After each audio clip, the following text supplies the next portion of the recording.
اس کا یہ مطلب نہیں کہ پیژو ایس اے ناقابل تسخیر یا لافانی ہے۔ اگر کوئی جج کمپنی کی تحلیل کا حکم دیتا تو اس کی فیکٹریاں کھڑی رہتیں اور اس کے کارکن، اکاؤنٹنٹس، مینیجرز اور شیئر ہولڈر زندہ رہتے، لیکن پیژو ایس اے فوراً غائب ہو جاتی۔ مختصر یہ کہ پیژو ایس اے کا طبی دنیا سے کوئی بنیادی تعلق نہیں لگتا۔ کیا یہ واقعی موجود ہے؟ پیجیو ہمارے اجتماعی تصور کی ایک اختراع ہے۔ وکیل اسے قانونی فکشن کہتے ہیں۔ اس کی طرف اشارہ نہیں کیا جا سکتا، یہ کوئی طبعی شے نہیں ہے، لیکن یہ ایک قانونی ہستی کے طور پر موجود ہے، بالکل آپ یا میری طرح۔ یہ ان ممالک کے قوانین کا پابند ہے جن میں یہ کام کرتا ہے۔ یہ ایک بینک اکاؤنٹ کھول سکتا ہے اور جائیداد کا مالک ہو سکتا ہے۔ یہ ٹیکس ادا کرتا ہے اور اس پر مقدمہ چلایا جا سکتا ہے، اور یہاں تک کہ ان لوگوں سے الگ سے مقدمہ بھی چلایا جا سکتا ہے جو اس کے مالک ہیں یا اس کے لیے کام کرتے ہیں۔ پیجیو قانونی فکشنز کی ایک خاص صنف سے تعلق رکھتا ہے جسے محدود ذمہ داری کمپنیاں کہا جاتا ہے۔ ایسی کمپنیوں کے پیچھے کا خیال انسانیت کی سب سے ذہین ایجادات میں سے ایک ہے۔ ہومو سیپینز ان کے بغیر بے شمار ہزاروں سال تک زندہ رہے۔ ریکارڈ شدہ تاریخ کے زیادہ تر حصے میں جائیداد صرف ایسے جسمانی انسانوں کی ملکیت ہو سکتی تھی جو 2 پیروں پر کھڑے ہوتے تھے اور بڑے دماغ رکھتے تھے۔ اگر 13ویں صدی کے فرانس میں جین نے ایک ویگن بنانے کی ورکشاپ قائم کی تو وہ خود کاروبار تھا۔ اگر اس کی بنائی ہوئی ایک ویگن خریدنے کے 1 ہفتے بعد خراب ہو جاتی تو ناراض خریدار جین پر ذاتی طور پر مقدمہ چلاتا۔ اگر جین نے اپنی ورکشاپ قائم کرنے کے لیے 1000 سونے کے سکے قرض لیے ہوتے اور کاروبار ناکام ہو جاتا تو اسے اپنی ذاتی جائیداد، اپنا گھر، اپنی گائے، اپنی زمین بیچ کر قرض ادا کرنا پڑتا۔ اسے اپنے بچوں کو غلامی میں بیچنا بھی پڑ سکتا تھا۔ اگر وہ قرض پورا نہیں کر پاتا تو اسے ریاست کی طرف سے جیل میں ڈالا جا سکتا تھا یا اس کے قرض دہندگان اسے غلام بنا سکتے تھے۔ وہ اپنی ورکشاپ سے ہونے والی تمام ذمہ داریوں کے لیے مکمل طور پر بلا حد ذمہ دار تھا۔ اگر آپ اس وقت زندہ ہوتے تو آپ شاید اپنا کاروبار شروع کرنے سے پہلے 2 بار سوچتے، اور واقعی اس قانونی صورتحال نے کاروبار کی حوصلہ شکنی کی۔ لوگ نئے کاروبار شروع کرنے اور اقتصادی خطرات مول لینے سے ڈرتے تھے۔ یہ خطرہ مول لینا شاید ہی قابل قدر لگتا تھا کہ ان کے خاندان مکمل طور پر مفلس ہو سکتے ہیں۔ یہی وجہ ہے کہ لوگوں نے اجتماعی طور پر محدود ذمہ داری کمپنیوں کے وجود کا تصور کرنا شروع کیا۔ ایسی کمپنیاں ان لوگوں سے قانونی طور پر آزاد تھیں جنہوں نے انہیں قائم کیا، یا ان میں پیسہ لگایا یا انہیں سنبھالا۔ پچھلی چند صدیوں میں ایسی کمپنیاں اقتصادی میدان میں اہم کھلاڑی بن چکی ہیں، اور ہم ان کے اس قدر عادی ہو چکے ہیں کہ ہم بھول جاتے ہیں کہ یہ صرف ہمارے تصور میں موجود ہیں۔ امریکہ میں محدود ذمہ داری کمپنی کے لیے تکنیکی اصطلاح کارپوریشن ہے، جو کہ ایک ستم ظریفی ہے، کیونکہ یہ اصطلاح کارپس لاطینی مینجسم سے ماخوذ ہے، وہ ایک چیز جو ان کارپوریشنوں میں نہیں ہوتی۔ ان کے حقیقی جسم نہ ہونے کے باوجود امریکی قانونی نظام کارپوریشنوں کو قانونی افراد کے طور پر سمجھتا ہے، گویا وہ جسمانی انسان ہوں۔ اور ایسا ہی فرانسیسی قانونی نظام نے 1896 میں بھی کیا تھا، جب آرمانڈ پیجیو، جسے اپنے والدین سے ایک دھات سازی کی دکانیں وراثت میں ملی تھی جو چشمے، آری اور سائیکلیں تیار کرتی تھی، نے آٹو موبائل کاروبار میں جانے کا فیصلہ کیا۔ اس مقصد کے لیے اس نے ایک محدود ذمہ داری کمپنی قائم کی۔ اس نے کمپنی کا نام اپنے نام پر رکھا، لیکن یہ اس سے آزاد تھی۔ اگر کاروں میں سے کوئی ایک خراب ہو جاتی تو خریدار پیجیو پر مقدمہ چلا سکتا تھا، لیکن ارمانڈ پیجیو پر نہیں۔ اگر کمپنی نے لاکھوں فرانک قرض لیے اور پھر ناکام ہو گئی تو ارمانڈ پیجیو اپنے قرض دہندگان کو 1 فرانک بھی ادا کرنے کا ذمہ دار نہیں تھا۔ آخرکار قرض پیجیو یعنی کمپنی کو دیا گیا تھا، ارمانڈ پیجیو یعنی ہومو سیپینز کو نہیں۔ ارمانڈ پیجیو 1915 میں فوت ہو گئے۔ پیجیو یعنی کمپنی اب بھی زندہ اور اچھی حالت میں ہے۔ آرمانڈ پیجیو، جو کہ ایک انسان تھا، نے پیجیو، جو کہ ایک کمپنی ہے، کو کس طرح تخلیق کیا؟ بالکل اسی طرح جیسے پادریوں اور جادوگروں نے تاریخ بھر میں خداؤں اور بدروحوں کو تخلیق کیا ہے، اور جس طرح ہزاروں فرانسیسی پادری ہر اتوار کو پیرش چرچوں میں مسیح کے جسم کو تخلیق کرتے تھے۔ یہ سب کہانیوں کو سنانے اور لوگوں کو ان پر یقین دلانے کے گرد گھومتا تھا۔ فرانسیسی پادریوں کے معاملے میں اہم کہانی کیتھولک چرچ کے ذریعے بیان کردہ مسیح کی زندگی اور موت کی تھی۔ اس کہانی کے مطابق اگر ایک کیتھولک پادری اپنے مقدس لباس میں صحیح وقت پر صحیح الفاظ احترام کے ساتھ کہتا تو معمولی روٹی اور شراب خدا کے گوشت اور خون میں بدل جاتے۔ پادری نے چیخ کر کہا ہوک ایسٹ کارپس میم، لاطینی می یا میرا جسم ہے، اور ہاکس پاکس، روٹی مسیح کے گوشت میں بدل گئی۔ یہ دیکھ کر کہ پادری نے تمام طریقہ کار کو صحیح اور احتیاط سے انجام دیا تھا۔ لاکھوں عقیدت مند فرانسیسی کیتھولک نے ایسا برتاؤ کیا جیسے خدا واقعی تقدیس شدہ روٹی اور شراب میں موجود ہو۔ پیجیو ایسے کے معاملے میں اہم کہانی فرانسیسی قانونی ضابطہ تھی، جیسا کہ فرانسیسی پارلیمنٹ نے لکھا تھا۔ فرانسیسی قانون سازوں کے مطابق اگر ایک سند یافتہ وکیل نے تمام مناسب رسومات اور تقاریب پر عمل کیا، ایک شاندار سجاوٹی کاغذ کے ٹکڑے پر تمام مطلوبہ جادوئی الفاظ اور حلف لکھے اور دستاویز کے نچلے حصے پر اپنے مزین دستخط کیے، تو ہاکس پاکس ایک نئی کمپنی شامل کر لی گئی۔ جب 1896 میں ارمانڈ پیجیو نے اپنی کمپنی بنانا چاہی تو اس نے ایک وکیل کو ان تمام مقدس طریقہ کار سے گزرنے کے لیے ادائیگی کی۔ ایک بار جب وکیل نے تمام صحیح رسومات ادا کر لیں اور تمام ضروری جادوئی الفاظ اور حلف ادا کر دیے، تو لاکھوں نیک فرانسیسی شہریوں نے ایسا برتاؤ کیا جیسے پیجیو کمپنی واقعی موجود تھی۔ مؤثر کہانیاں سنانا آسان نہیں ہے، مشکل کہانی سنانے میں نہیں بلکہ دوسروں کو اس پر یقین دلانے میں ہے۔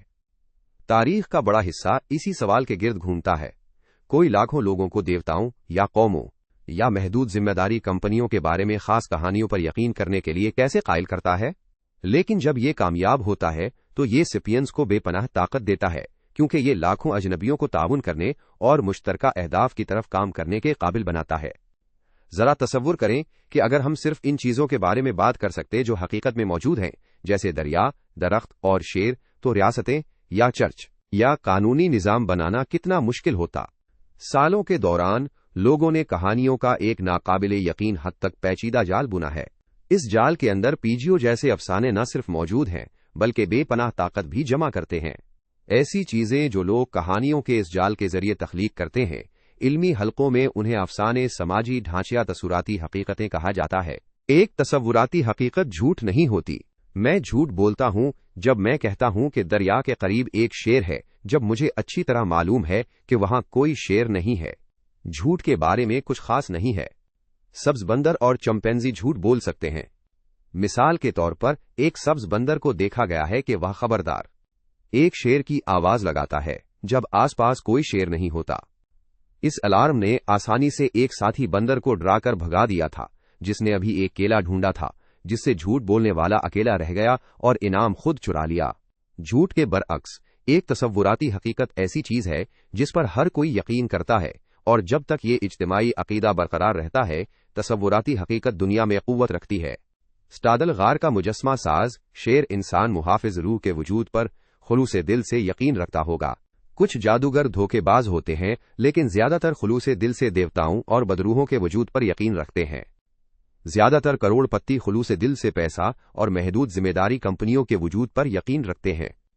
زیادہ تر انسانی حقوق کے کارکن خلوص دل سے انسانی حقوق کے وجود پر یقین رکھتے ہیں۔